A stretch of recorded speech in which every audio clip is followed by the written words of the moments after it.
welcome back to this Monday edition of InfoWars Nightly News. I want to thank the crew for the earlier news portion of the transmission. Now, this guest was my idea. I'm going to be quite frank with you. I live in Tornado Alley that runs down from the top of the Midwest right down to Austin, Texas, where hundreds of people are killed every year from tornadoes. That's why I started looking into underground shelters. Not because I live in fear, but because I try to live empowered. I don't want to live in fear. I want to live prepared, which is basically the motto of our guest. And so I started researching who's got the best and the longest continually operating underground shelter that I can bury here in the hard dirt of Texas. And they've got all different sizes. So I thought, hey, I'm trying to figure out what I want to get. Why not actually get this guy on the TV show? And he's not a sponsor yet. We hope to get him a sponsor down the road. But I'm literally pretty much sure now. In fact, he's coming to town in a few weeks. I'm going to get one of these. He's sold, I guess, thousands of these things, different variants of them, hundreds just in the last few years of different underground shelters. Now, government has underground bunkers. Corporations have them. Switzerland has them for their entire population, stocked with weapons and food for years. The Russians have them. But in the U.S., we spend more on continuity of government than all other governments combined, just like defense. 54% last time I checked, you can pull this up, of all global defense spending. In fact, folks, show a graph of, just showing people, I'm not making that up, of U.S. defense spending, share of global defense. U.S. defense spending, worldwide average, it's like 54% last time I checked a few months ago. The point is, none of that is for you. I grew up in Dallas, and we'd be in a parking garage, and my dad would say, hey, look, son, it says nuclear fallout shelter. We're supposed to go in here and die during a nuclear war with all the military bases around Dallas. And so, again, even if there's a 10% chance there'll be a tornado in my area, or a 10% chance there's going to be a bioweapons release, here in Austin, there isn't one. There's two different nuclear reactors, experimental type. So this is the type of issue that we're dealing with. Yeah, and they found a graph there. That's a different breakdown of it. But of a total worldwide spending of $1,735, the United States is 710. So that number's a little less than half from the numbers I've seen. It says 41%. Regardless, the U.S. has the biggest defense budget in the world, and close to half of it. Some numbers say more than half. And there's nothing for preparedness. So I got storable food. I got guns. I got ProPur water filters. Because if everything goes to hell in a handbasket, for economic reasons, bioweapons, radiological, tornadoes, I've been out at families' houses, one time in Llano when a tornado was coming through, and I went down in their old storm cellar that had been built, in the 20s, and there were big old fat, spiders in there. It was leaky. If that tornado was to come by, I didn't feel very secure. So I've looked into these types, even with hard dirt. I'm now ranting about it. I have the guest on here, and I'm ranting. I do that. It's kind of data, download. These are the types that you can just bury.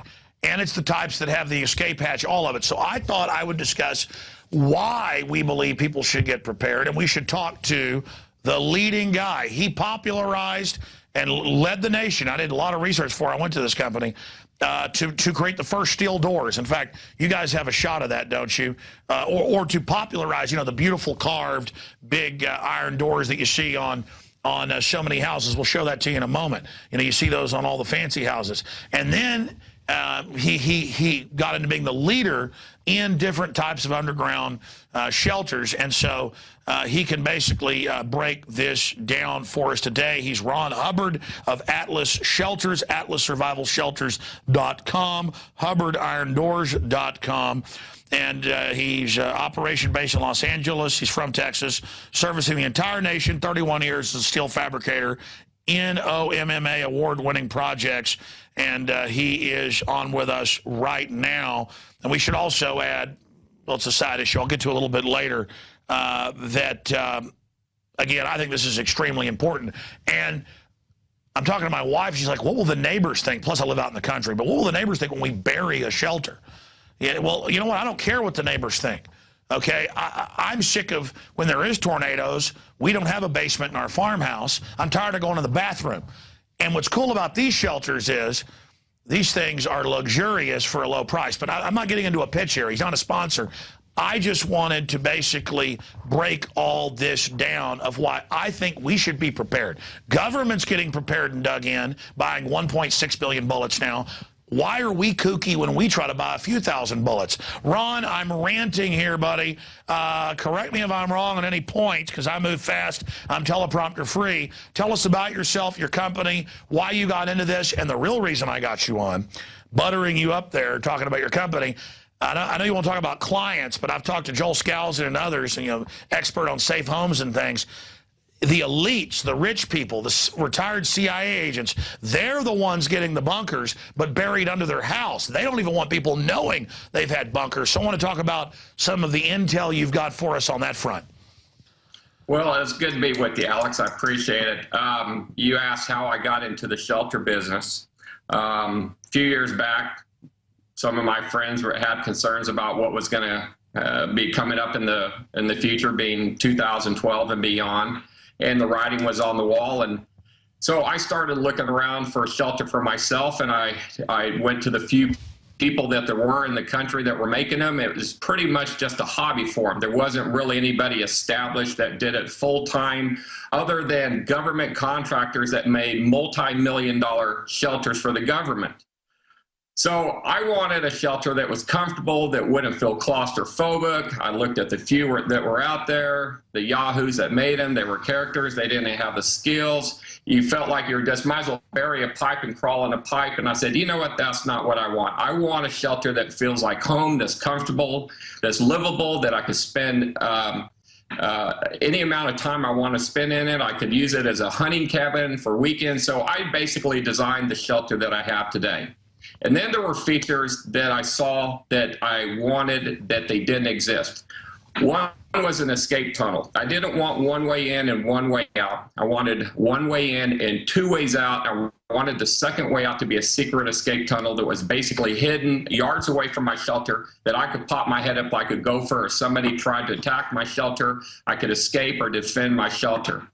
The other thing I wanted, that if somebody found my hatch and they knew that I was down there with the shelter, I wanted an airlock between my hatch and my shelter. So what I did is, on my bulkhead, I laser cut a door, and I have a decontamination room between my blast hatch and the door to the shelter. So when you come down the stairs, you enter into like basically the garage, into a house. Imagine you walk through your garage door, then you got to open the door to go into the house. But isn't that really good for security? In case somebody came in, now you've got warning time, plus you can mount cameras and stuff outside.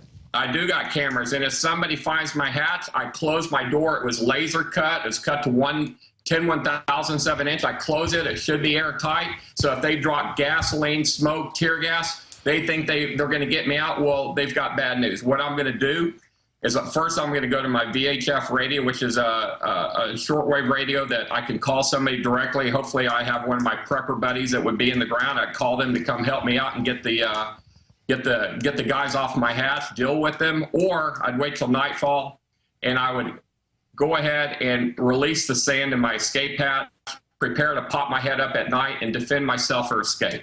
So these are two things I really wanted. I just didn't want to be caught underground, smoked out of the ground. I wanted to basically have a shelter that was also a fortress and defendable. And that's what I've achieved, and people really love it. Now, the deciding factor for me to, I mean, I intend to buy one of these, probably from you. We've just been talking the last few weeks, and you're talking about actually, I guess, coming to town. We'll even film, it being installed. I think about the tornado issue. I mean, I know the whole country doesn't face that, but, I mean, this is a great storm cellar as well. And then, it's also something good to have if you live in the country, hidden away from your house on the back 40, that you can have a lot of your survival goods in, so all your eggs aren't just in your house. Well, let me explain to you. There's few different types of shelters. What you're describing as a tornado shelter is what I call a backyard bunker. A lot of people have what's called tornado shelters. Tornadoes come in, they run in the backyard, they go down there, tornado passes, they come out, but it's not livable. What I've done is I've made it livable. So you can actually go down there and spend the night in your tornado shelter. My backyard bunker, which is around $30,000, has 4 beds. It's got a microwave, a TV, a couch, kitchen counters, water. You could go spend the night down there. But it's only 2 feet under the surface. So it's not really considered a blast-proof shelter. It's a good fallout shelter, and it's a good tornado shelter. Sure. My point is that your bigger bunkers, they can double, though, as a tornado shelter.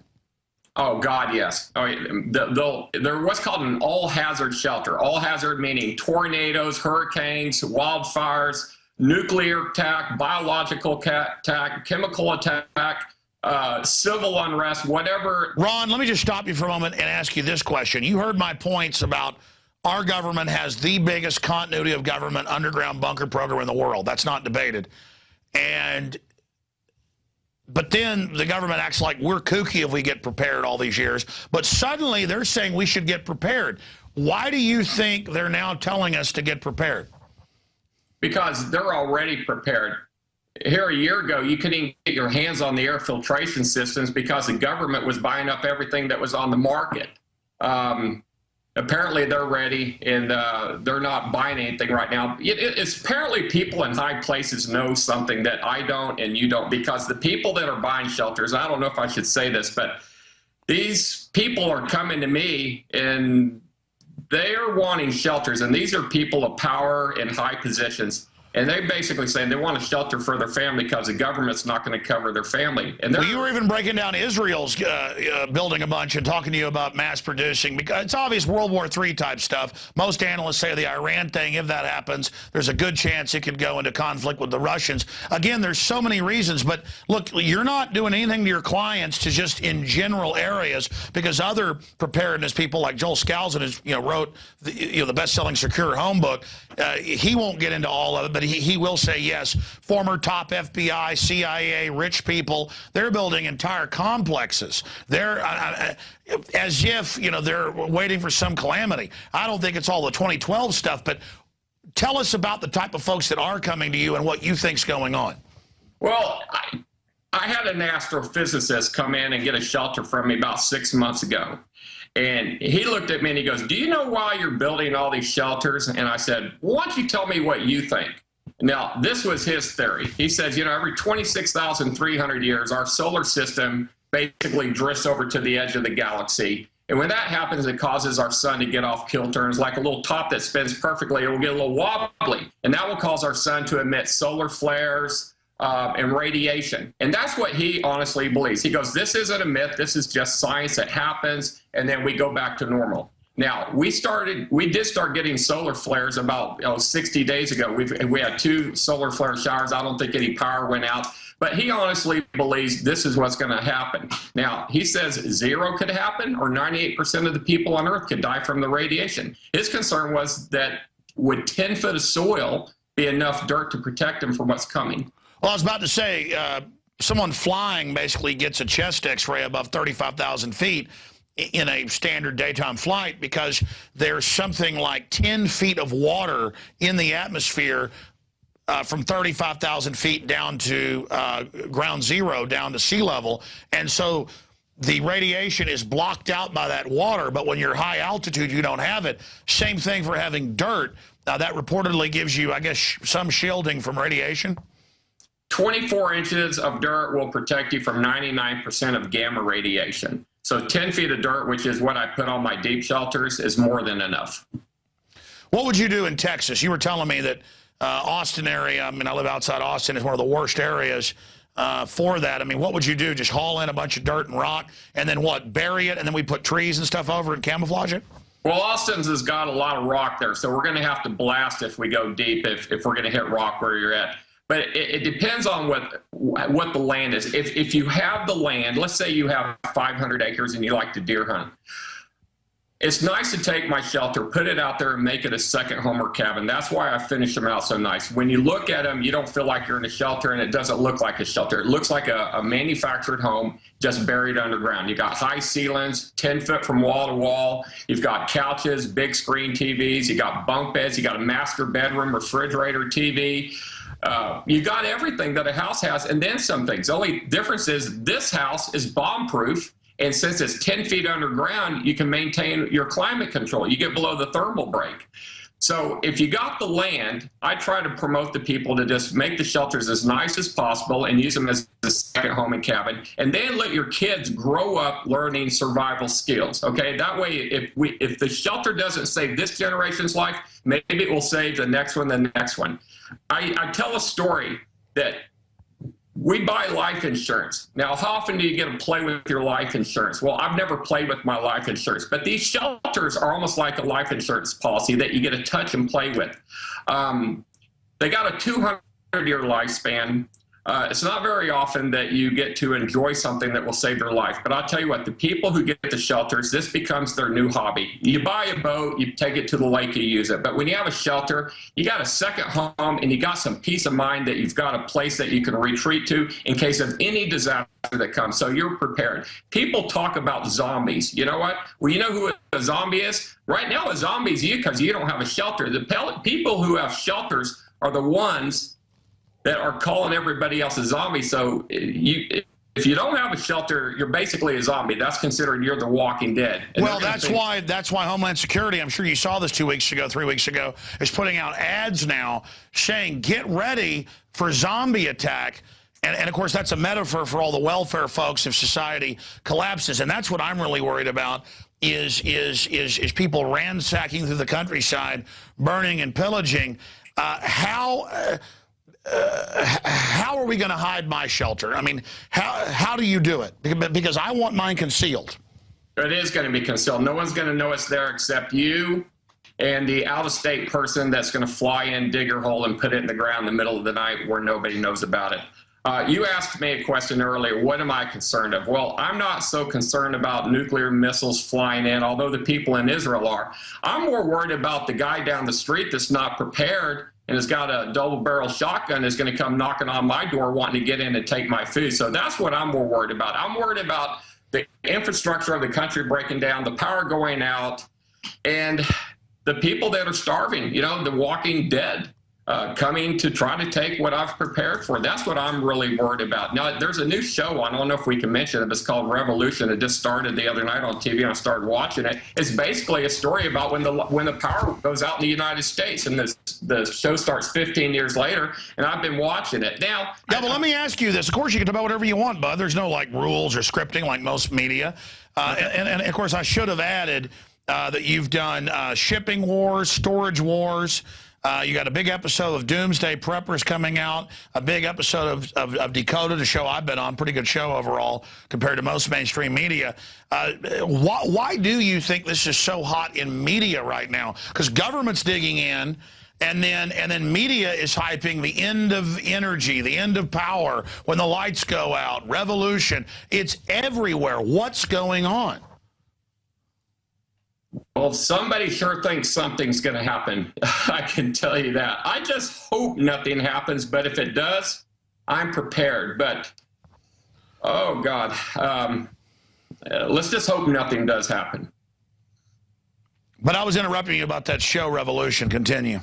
Yeah. Well, anyway, the show Revolution, nobody has guns. So apparently before the lights go out in the show, the government came and took all the guns. So somehow the Second Amendment has been lost. I know we've kind of lost our First Amendment, the right to free speech, to protest when the Secret Service is present. I just hope we don't lose our right to the Second Amendment. But if people keep going around movie theaters and shooting people, you know, these liberals are going to try to take the guns too. What they should actually do is arm more people in the movie theater so when one of those crazy kooks comes out there with a gun, somebody can pull out the gun and shoot the sucker instead of let him shoot everybody. Well, I agree, Ron. And statistically, mass shootings in the last 20 years are not even up. They just hype the few events that happen like it's the end of the world to demonize our guns.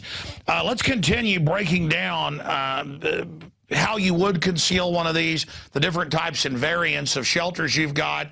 I know we were talking before about some of the bigger units if I want to get one that you are selling a lot of these right now, but that you are able to scale up. So break that down some more. All right, the shelters are anywhere from 20 feet to 51 feet. The small ones in the 20, 25-foot range are what we call backyard bunkers. This is for people that don't have land, but they have a backyard. If you got a backyard, you can bury a shelter, okay? But if you got the land, you'll want to go to one of the bigger shelters and make it more like a second home or cabin.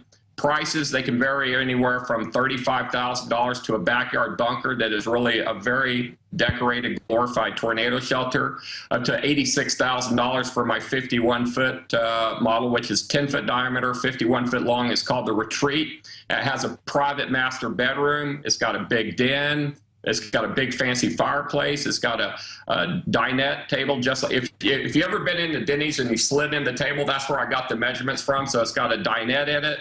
It's got a desk. It's 4 feet long. It's got a big entertainment center.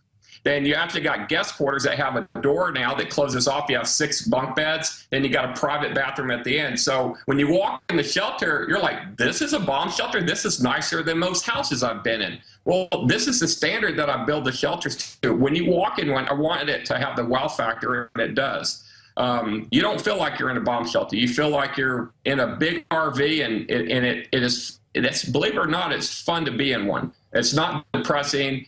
And I wanted to take... Well, that's what you want. You don't want to just be down in some little thing with your family for 2 months if nukes go off or the local reactor blows up and they tell you it's safe and healthy for you. Describe the systems, the toilets, how it works, how long you can stay in these, the type of things that are in it. Because obviously, if something really bad happens, you want to be in a livable space, and that's why I'm looking at your systems. Well, the upscale shelters, when you walk in them, they immediately on your left, you have what's called a marine grade flushing toilet. They have all the comforts of home, including bathtubs, hot water, master bedroom,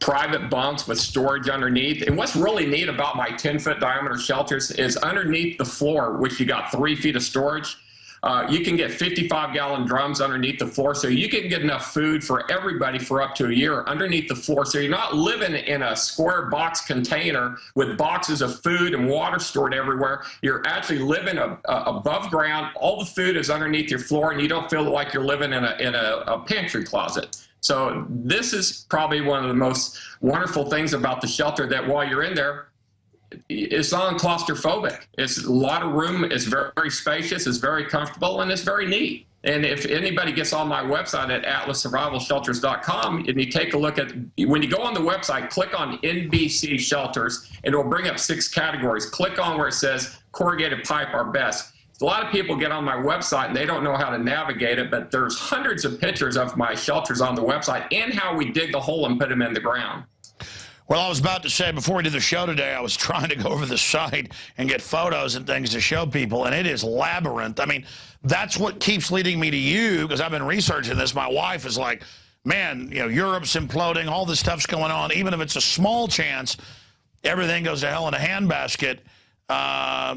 We looked at, we live 30 minutes outside town, but really, I've talked to experts like Joel Scows, and it's not in the real safe zone, in the real Texas Hill Country. It's on the edge of it. It's pretty close to a major road. It's a smaller piece of property, all we could afford. We could buy a little farm or ranch way out of town, as our real bug out, but then how do I know I could even get there? And it's sad we've got to talk about this point, but the government's gearing up for martial law.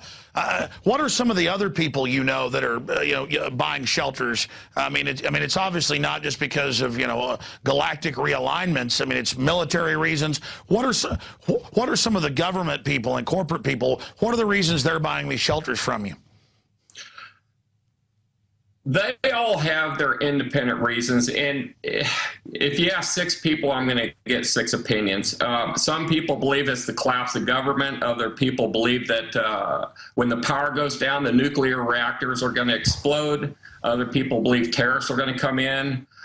Some believe the Mayan calendar, which is actually, believe it or not, is very few. It's about 5% of people buy into the Mayan calendar deal. But it just so happens that the December 21st date is actually the winter solstice, and that is actually the date that the 26,300-year cycle of our solar system does go over to the edge of our galaxy. I actually Googled it and checked it out. I was like, well, hell, the guy's right. Now it got me scared about that. It's one more thing for me to worry about. But the people are getting shelters. They're just, they're not crazy people. I can tell you that. They're just people that are concerned about their family. They're no crazier than a person who buys life insurance. They just want to make sure that their family is safe, and that if anything does happen and the ship hits the sand, that they have a place to retreat, they've got food, they've got water, and they've got that peace of mind. And then they try to get their friends in on it. One thing that I'm promoting right now is these prepper communities. I actually started my first one last month in Arizona, that if you buy a shelter from me, and you're basically, if you're in Las Vegas, Los Angeles, or Phoenix, I'll give you 10 acres in my prepper community. I can't tell you where it's at, but it is in Arizona. And then you have like-minded neighbors. Now, that's good to have neighbors, because you can have a doctor as a neighbor, you can have a mechanic as a neighbor, you can have an electrician. And then you're around people that are tuned in and dialed in to what's happening. You know, it's funny. You just said this on air, but I've been thinking this. The reason it'd be good to have one of these shelters buried in a little piece of property I've gotten hidden is also it makes you get focused on the security and preparedness, and becomes a focal point to train your children. Because, I mean, obviously, you've got the British military breakdown that they believe society is going to collapse. Guys, type in flash mobs, British government report. That should bring it up. Flash mobs and something, British report. The Pentagon's reports, they all say the same thing. I'm not saying all this is going to happen. Government's saying it is, and they're digging in because they're engineering it under Agenda 21. They want the collapse of society to bring in a new dark age of control. I don't want that. I think we're going to stop them. But we need to fight for liberty offensively, I believe, with 70% of our energy. But we should also segue into this is going to happen with 30% of our energy, so we have two plans. Not just, hey, we're going to beat these people. Yeah, there it is. Revolution, flash mobs, and brain chips. A grim vision of the future, London Guardian. And it's the British report about total martial law takeover, collapse of society. Go ahead, sir. You know, one thing I think back on, back in the 60s when everyone was putting these shelters in the ground, you look back now, those people weren't crazy. They were absolutely right. If we would have gone to nuclear war, the only people that would have survived would have been those people who had the shelters. Now they look back now and they go, whoo, it was close, and I lived during that age. And I was like, you know what? No one was crazy to build those. We were this close from the Cuban Missile Crisis from going to nuclear war, and those people would have survived. You know, that's what my realtor friend was telling me, that there's even older nice houses and things in and around Austin where I live that have bunkers from them, and you know, even some built in the 70s, 80s, 90s, 2000s, and that those are going for premiums now. Yeah, if you can find, I tell people building a house right now, put a bomb shelter in your backyard. It's the ultimate man cave. It's not going to lose value. Matter of fact, it might be the reason that somebody buys the house. You will not lose the value on the shelter. Matter of fact, they have a 200-year lifespan, the ones I'm building, because they're made out of galvanized pipe. They're engineered to go up to 42 feet deep. I haven't had anybody go 42 feet deep yet, but they're engineered to go that deep. But you can't lose a penny on doing a shelter. Matter of fact, the price that they are right now, if anything does happen, the air filtration systems, they come from Switzerland and they come from or Israel. Those are the two countries that make basically the military authorized air filtration system. Well, that's the other issue. A lot of these companies I looked at, it's basically death traps. They're fly-by-night. They're not a well-established engineer. I mean, you know, because people keep asking me, where do I get a shelter? You know, we have sponsors approaching us, and I kind of say no because I have to approve something before. So I kind of started my research into this in the last few months, and I just think you're doing a great job there at Atlas Shelters. In the time we've got, in the 5 minutes we've got, sir, any other points or areas you'd like to point out to people? I'm going to point out that I'm glad you've done some searching. A metal box put in your backyard 2-3 feet underground is not a bomb shelter. There are people that are taking what is considered a tornado shelter, and they're selling them as bomb shelters. What makes a bomb shelter is that it's blast proof, okay? It will meet enough PSI, 8 bars, which is 120 PSI. You want to make sure that the shelter is deep enough and that you have what's considered an NBC air filtration system, okay? And that you have a manual override on your air filtration system. That way you will filter out the nuclear, biological, and chemical agents that are in the air, that if any of those disasters happen, that you can be in your shelter and survive. But a metal box with 2 air pipes sticking out is not a bomb shelter. It's a tornado shelter. So it's sad, but there has been some of the stuff's been on TV and people promote them as bomb shelters. And, you know, it just, I look at it, I was like, oh my God. And people are buying them. They're saying, oh, great, I've got a bomb shelter now. Well, no, what they have is a metal box in their backyard with 2 air pipes sticking out. That's not a bomb shelter. That's a tornado shelter at best. And it'll save you against a tornado. But let me tell you what, it gets so hot in a shelter. If you don't have the amount of soil on top of you, it will become an oven down there. In Dallas, Austin, it's 106 degrees in the summer. You go down and you're only 2 to 3 feet under the surface. You know how hot it gets down in there? You can't live in the thing.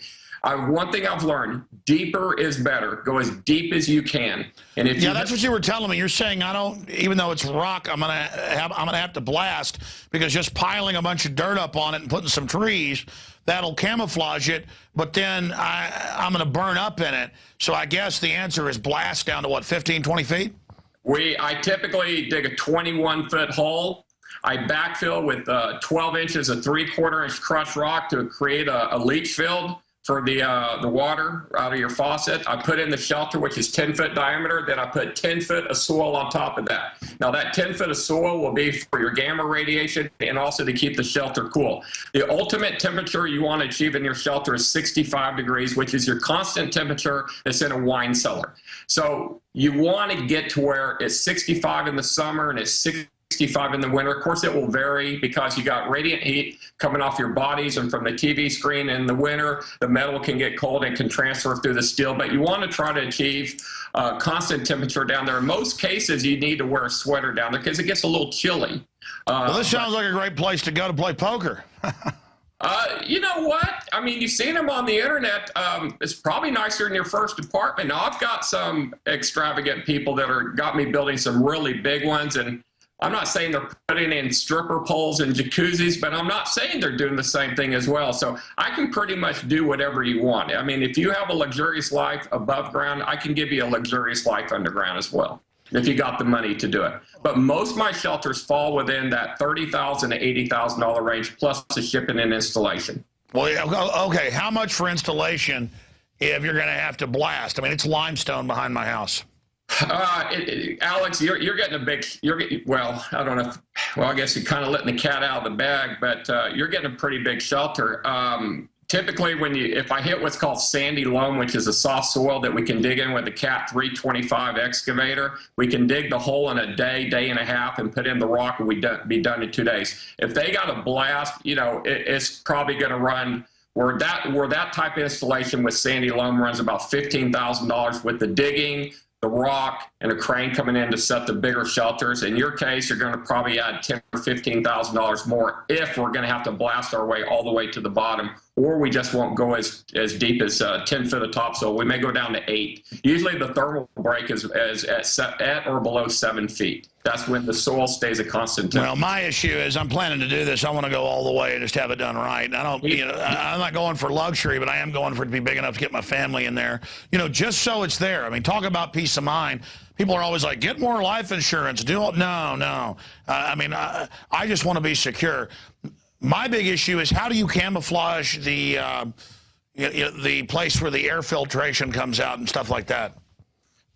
Well, I don't want to give away all the tricks, but typically the air pipe, you got one air pipe in, you got one air pipe out. The air comes in one side, it comes to an air filtration device, and it goes out the other side. There's ways to camouflage. I have artificial trees. In some cases, if I do it in the backyard, I don't want to give away a secret, but I can make one leg be the table base and put a table on top of it. So you look at it, you see a table, but you don't realize the leg underneath it holding the table up is actually the air pipe. And on the other side, I can make it part of a playground. I can make it a barbecue pit. I can disguise them for the backyard story. Exactly. So you have it's a play set or a merry-go-round or a swing set, but really it's the air snorkel. If we need to disguise it, yes. Now, out in the middle of the field, the air pipe sticks up 2 feet. It's got a muffler on the top, so somebody walks up, they can't pour gasoline down it.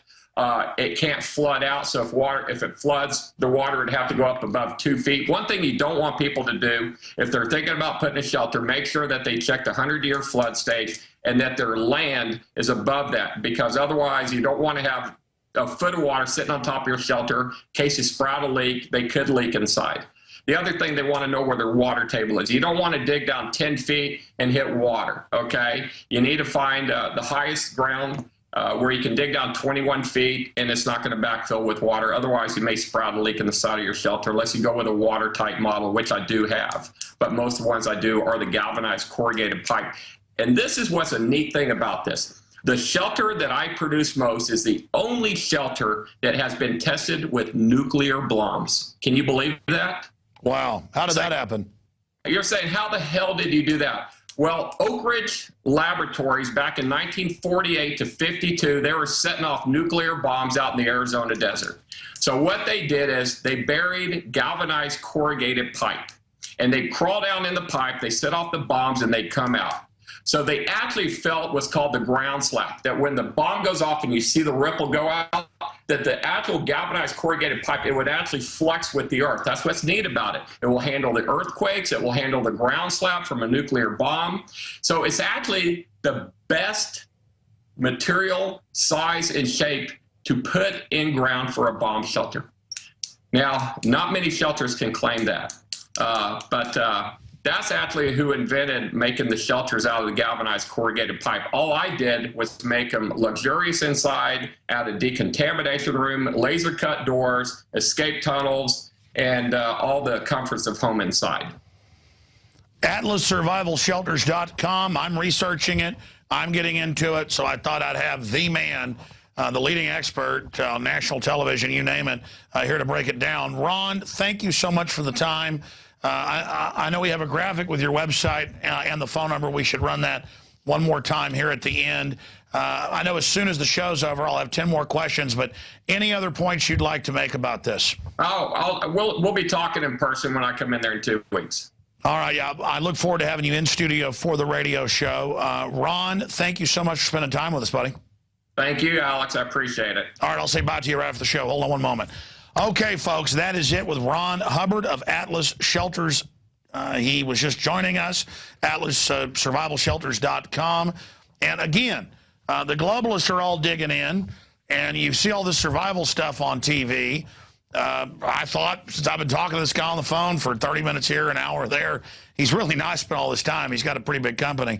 They've got their shelters out front, the different Cabela's around the country. So, I mean, he's a pretty big deal. And he was really kind of hard to get on the radio or here on the TV. He'll talk to you plenty, there in person. But we were just glad to be able to get him here on with us today. As I start to investigate this more, certainly I hope that you'll investigate it and tell me what you think about it as well. But this company looks like the best out there, bar none.